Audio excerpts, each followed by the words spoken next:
बहुत समय पहले विजयनगर राज्य में महान राजा कृष्णदेवराय राज करते थे।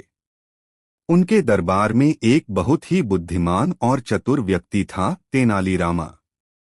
तेनालीराम अपनी तेज बुद्धि और मजेदार तरीकों से बड़ी समस्या का हल निकाल लेते थे।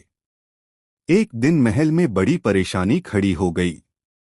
राजमहल के खजाने से रात रात भर सोने के सिक्के गायब होने लगे। पहरेदारों ने पूरी कोशिश की, लेकिन चोर हर बार बच निकलता। राजा कृष्णदेवराय बहुत चिंतित हो गए। उन्होंने दरबार में कहा, हमारे महल में कोई बहुत चालाक चोर है। जो भी उसे पकड़ लेगा, उसे बड़ा इनाम दिया जाएगा। दरबारियों ने कई योजनाएं बनाई, लेकिन कोई भी सफल नहीं हुआ। तब तेनालीराम मुस्कुराए और बोले, महाराज, मुझे एक रात का समय दीजिए, मैं चोर को पकड़ लूंगा। राजा ने अनुमति दे दी। उस रात तेनालीराम ने एक अजीब योजना बनाई। उन्होंने खजाने के कमरे में एक बड़ा घड़ा रखा और उसमें काला रंग स्याही भर दिया।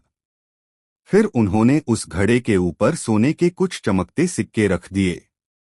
इसके बाद उन्होंने पहरेदारों से कहा, आज रात कोई भी खजाने के कमरे में नहीं जाएगा, बस सुबह तक इंतजार करना। रात के अंधेरे में चोर चुपके चुपके खजाने के कमरे में घुस गया। उसने घड़े पर रखे सोने के सिक्के देखे और लालच में आ गया। जैसे ही उसने सिक्के उठाने के लिए हाथ डाला, उसका हाथ काली स्याही में डूब गया। लेकिन अंधेरे में उसे इसका पता नहीं चला। सुबह होते ही तेनालीराम दरबार में पहुंचे और बोले, महाराज, आज दरबार में मौजूद हर व्यक्ति अपने हाथ दिखाए। सभी दरबारी हैरान हो गए, लेकिन राजा के आदेश से सबने अपने हाथ आगे कर दिए। तभी तेनालीराम की नजर एक दरबारी पर पड़ी, जिसके हाथ काले रंग से सने हुए थे। वह घबरा रहा था। तेनालीराम हंसते हुए बोले, महाराज, यही है वह चोर।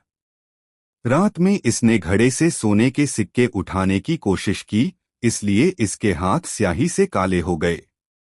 सैनिकों ने तुरंत उस दरबारी को पकड़ लिया।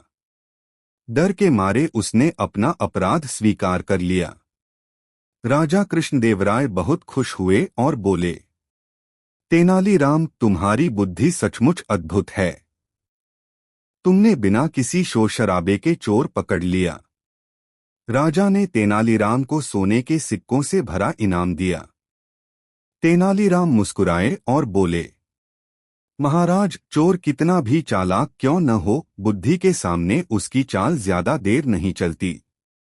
कहानी की सीख, बुद्धिमानी और समझदारी से बड़ी समस्या का समाधान किया जा सकता है। Please like, share and subscribe our YouTube channel.